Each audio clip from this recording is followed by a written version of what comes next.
Hi, welcome to Sempa 360. I want to talk about ICC and the fact that Bensouda, the prosecutor of the International Criminal Court, finally gave up prosecuting or trying to build a case against President Uhuru Kenyatta, the President of the Republic of Kenya, a member of the East African community.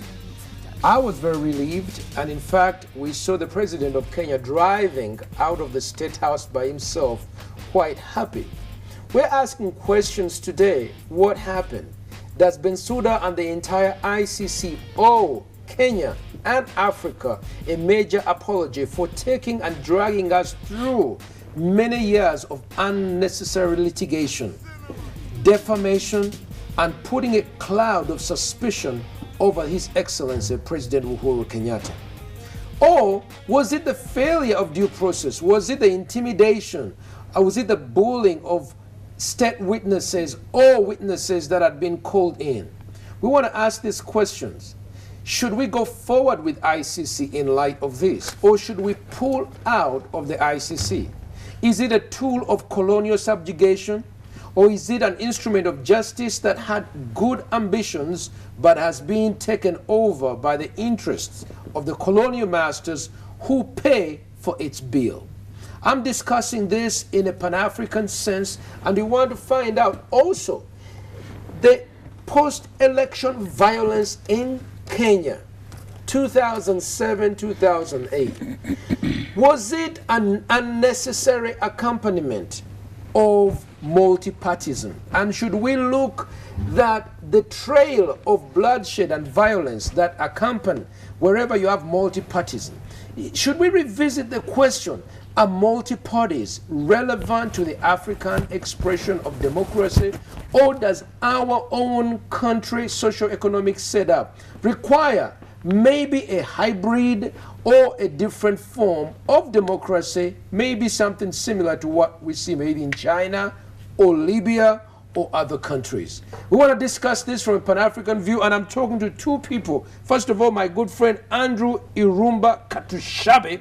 He's a Pan-Africanist. He's a host of the debate called Pan-African Live at Fairway Hotel. Good to have you, sir. Good morning. Most welcome. Thank you. Also, I'm having Mr. Joram Bitamanya Apuli. He is a district councillor, South Division, that is based in Fort Portal. He's a member of the FDC, Forum for Democratic Change, NEC, and he's a leader of opposition in Kabare District Council. Joram, you're most welcome. Thank you. Now, you happen to think that apparently there was a failure of process here. People are celebrating, others are saying, no, ICC owes us an apology. For you are of a different view. I think ICC tried its best, and it was right to prosecute Uhuru Kenyatta and his allies. But unfortunately, you know how Africans are. They have money, they have manipulated the system, and ICC was basing on state witnesses who were supposed to come from Kenya. And Mr. Uhuru Kenyatta, who is the president of Kenya, is in charge of that country. So I don't think there could be any brave person to travel from Kenya to go to ICC and witness against Uhuru Kenyatta. That one could not happen anywhere. So you think that the witnesses were intimidated? I believe witnesses were intimidated, and I hear others were bought, others were given jobs, so they could not go and witness against Uhuru Kenyatta. You say that, you know, Africans are very rich. I Yes. find that contradictory, because Europeans are even richer, but I'll come back to that issue. And if they did have an agenda behind a regime change, they had more money at their disposal than the Africans. Irumba, you have a different view. Should we be celebrating? What is your response to this dismissal of charges against President Uhuru Kenyatta because of lack of evidence? In the first place, Mr. Martin, Yes. you need to realize that we have 122 member states in the ICC. First question will run first. How many have been tried by ICC out of all those 122? Second, if we can respond to his allegation that Africans have a lot of money, we are a third world country. We actually depend on the West. So that question cannot rise that Uhuru Kenyatta bought state witnesses. It cannot arise. They have more money than us. It cannot arise anywhere. That's one. Two, Mr. Joram is saying that ICC filed because they were depending on state witnesses. That's a very, very weak point on ICC side. If you have a case against a president, you cannot completely base your investigations on state witnesses that the state should provide you with. How can I produce witnesses to witness against me? So it shows you that there is a weaker point in the ICC jurisdiction, and in the system. You must be able to build your own systems to do your independent investigation. In fact, you should not even depend on any documentation done by the state. No. Well, you should do your own investigation based on your own structures. There is a principle of self-incrimination, avoidance of self-incrimination, and warning you that what you may say, do, that damages you is to your detriment. To me, you come to the issue of jurisdiction. He is a brand new concoction of a justice system, a court that has been set up in The Hague.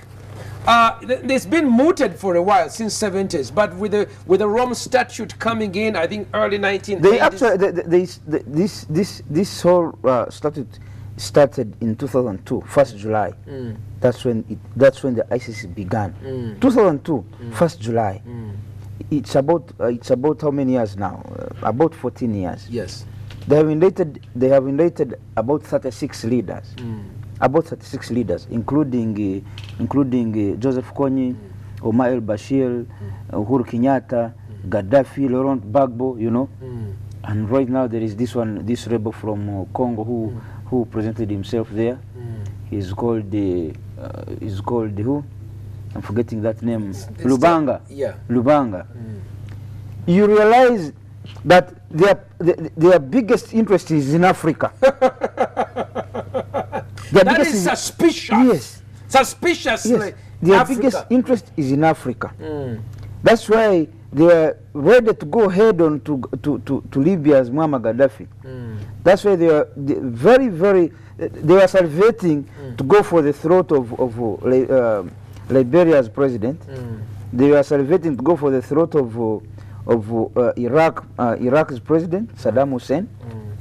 And finally, when you realize, you might think that they are bringing justice to those countries.